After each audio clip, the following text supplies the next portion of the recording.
29 सप्टेंबरला विजय बाविस्कर राहणार देशमुख नगर यावल रोड चोपडा यांच्या घरी 29 तारखेला रात्री चोरी झाली होती।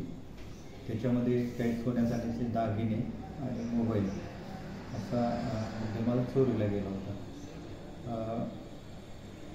आम्ही त्याच्याबद्दल चोपडा शहर पोलीस स्टेशनला गुन्हा दाखल केला होता घरफोडीचा आणि त्याचा तपास सुरू होता।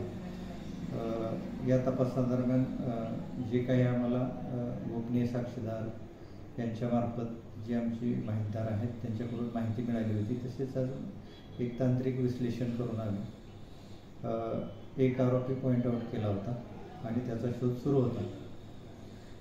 त्या आरोपीचं नाव आहे प्रकाश विजय पावरा।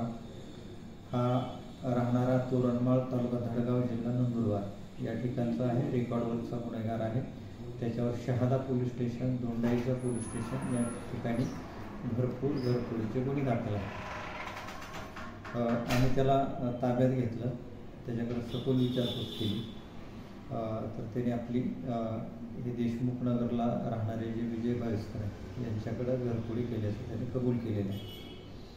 त्याचबरोबर आणखी एक दुसरी जुनी घरफोडी दाखल होती, ते सुद्धा त्याने त्याची कबुली दिलेली आहे। त्याप्रमाणे आम्ही त्याच्याकडून जवळपास त्याची बाईक आणि इतर सोन्या चांदीचे दागिने असं मिळून 1,04,700 रुपयाचा मुद्देमाल आता रिकवर केलेला आहे।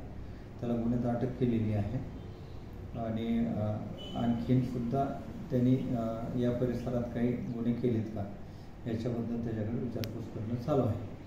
ही कारवाई विशेषतः आमच्याकडे नव्यानंच हजर झालेली PSI चेतन परदेशी आणि चोपडा शहर पोलीस स्टेशनचं जे काही पथक आहे त्याच्याबरोबर ज्ञानेश्वर जवागे, पोलीस शिपाई मदन पावरा, अजिंक्य माळी, योगेश पाटील, विलास पारधी ह्या लोकांनी ह्या तपासामध्ये गुन्हे उघडकीस आणण्यासाठी मेहनत घेतलेली।